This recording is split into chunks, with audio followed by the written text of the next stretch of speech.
Today on WSRH Extra, we see how Palm Beach County is preparing voters for the upcoming election. Also, we take a peek behind the shadows of a fan-favorite Halloween event. Plus, we talk about what schools are doing to make sure history never repeats itself. WSRH Extra starts now.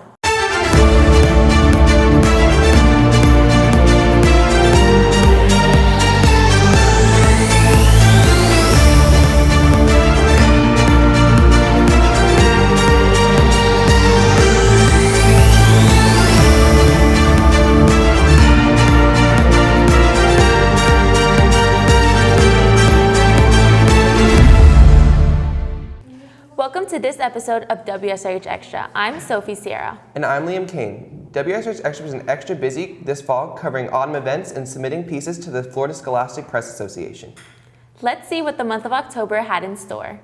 Election day is tomorrow and new voters are feeling the pressure. The biggest struggle? Making sure these new voices know the facts. WSRH Extra reporter Lillian Amirian has more on the story. To put the presidential race into perspective, What do you see coming down the pike in the presidential election? The ABC News presidential debate starts right now. With the presidential election around the corner, new voters are racing to register. But making sure they have their facts straight is more complicated than it seems. New voters, they just have to know where to get information. Not so much, we haven't really encountered issues. It's more showing voters where to go to find their information. The time for voters to make a decision is ticking, and the younger generation especially is turning to TikTok and the mass media to help them pick their candidate. I think it has to do a lot with the news, what we see on TV and stuff, but also TikTok and YouTube and Instagram also has a really big impact on that. One thing about media that people have to understand is that these news networks operate like entertainment. So they do appeal to certain audiences, who watch their networks. So when you are watching that news, to make sure that you are seeing it through that lens. Voters need to clean their lenses and look out for misinformation in their sources. One of the big things that we focus on is battling disinformation and misinformation. So misinformation would also include skewed information. Even with the guidance of supervisors, voting is a great responsibility, and new voters are feeling the pressure. I feel a little bit nervous. I think that now that I'm becoming of that age to finally vote, it's a really difficult decision. First three words of our Constitution begin with "we the people." That establishes that the people have the power in this country, and that power is wielded through voting. With the media's portrayal of the election, new voters need to be on the lookout so that when they cast their votes, they know that it's the right one. For WSRH Extra, I'm Lillian Amirian, and I approve this message. In 2010, President Obama signed the Great Outdoors Initiative to promote conservation of outdoor spaces and to reconnect Americans to the outdoors. But the initiative took a strange twist in the state of Florida this year that had environmentalists up in arms. WS Extra reporter Reagan Bresnahan has a story. What would a state park be without nature? Trees swaying in the wind, the sound of running water, the sound of pickleballs bouncing off of concrete, the light from big, fancy hotels. Oh, wait, I'm sorry, is this not what you expect to see in a state park? Well, don't be so sure. On August 19th, the Florida Department of Environmental Protection, or DEP, proposed the Great Outdoors Initiative. The new plan calls for adding pickleball courts, hotels, and golf courses to 9 Florida state parks. According to the DEP, in 2022 alone, Florida state parks brought in an annual impact of $3.6 billion. By increasing public access with courts like this, the state expects this number to increase. However, it doesn't seem like the plan will work. In addition to extreme pushback from citizens who want to keep Florida wild, Florida already has too many golf courses. There are 1,366 golf courses in Florida, and this number is dropping. We don't need golf courses, but we sure do need the water that these state parks are providing. 90% of Floridians drink from underground aquifers, which are mainly fed by bodies of water in state parks. States should focus on protecting more land rather than commercializing it. For these reasons, Florida should not adopt the Great Outdoors Initiative. Reporting for WSRH Extra, I'm Reagan Bresnahan. It's that time of year again. Spiders, skeletons, and scares. Known for their haunted houses, the annual Fright Nights at the South Florida Fairgrounds have plenty of these Halloween thrills. WSRH Extra reporter Kaden Norton brings us behind the shadows of the fan favorite attraction. Fright Nights, a place full of fear, scares, and a whole lot of fun. Oh, it's exhilarating. Nothing better than scaring people. Nothing better. Once you do it, addicted. While walking through the eerie paths, the fear starts to creep in.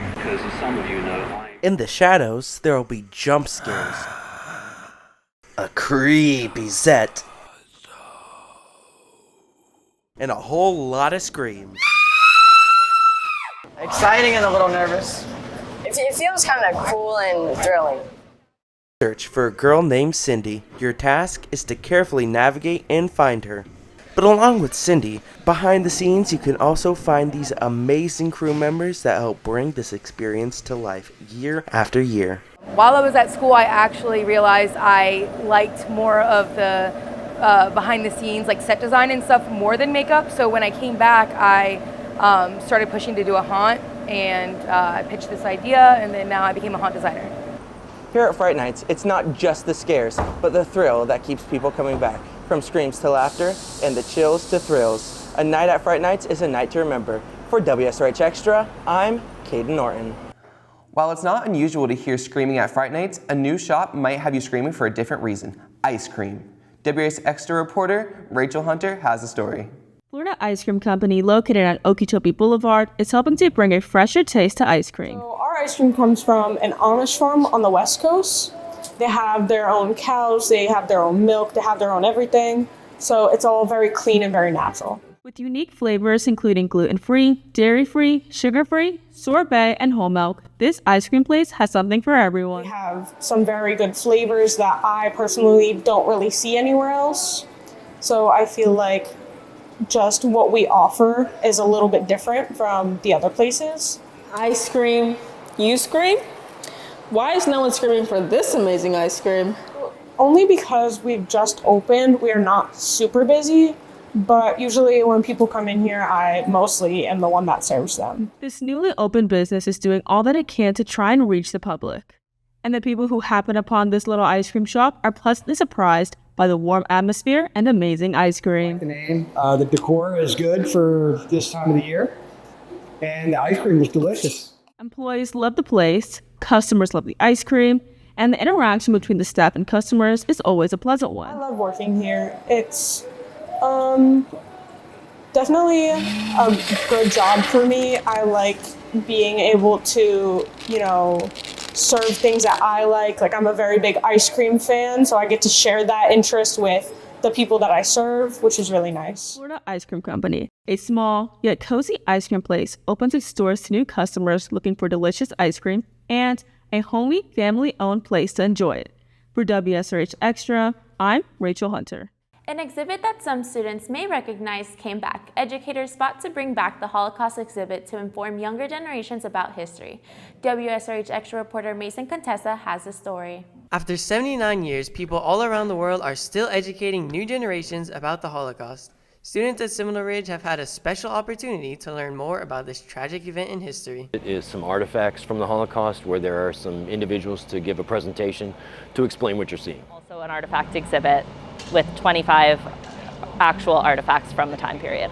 The exhibit helps students impact their community by inspiring them to share what they learn with others. This exhibit was created by university students, only a couple years older than students in high school, and I found that it was so powerful to see how students interacted with the exhibit. After students immersed themselves in the artifacts of the Holocaust, we transitioned to a powerful exhibit. The cattle car replica offers students an extraordinary experience of the harrowing journeys endured by thousands. 20-minute, 360 immersive exhibit featuring two Holocaust survivors, Hetty and Nate, telling you their stories of growing up at the time of the Holocaust and being shipped in cattle cars to concentration camps. This cattle car exhibit has had a lasting impact on all who get to see it. Personally, this was a very heartbreaking experience. It also put into perspective the reality that people were simply being killed for what they were practicing and what they believed in. It was so successful in South Florida last year that they put 3 times as much money to send it back this year and keep it here longer. The Holocaust exhibit has stressed the need to continue to educate students about the Holocaust to ensure history never repeats itself. Continue education on the Holocaust, and things like this that are interactive, that are non-traditional, are a good way to help make a point and make it memorable.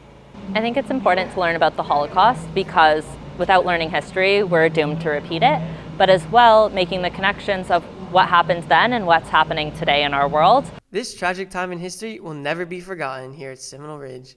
For WSRH Extra, I'm Mason and Tessa. Thanks, Mason. Well, that's it for this episode of WSRH Extra. I'm Sophie Sierra. And I'm Liam Kane. If you have any story ideas, please tweet us at Seminole Ridge TV. Have a great day.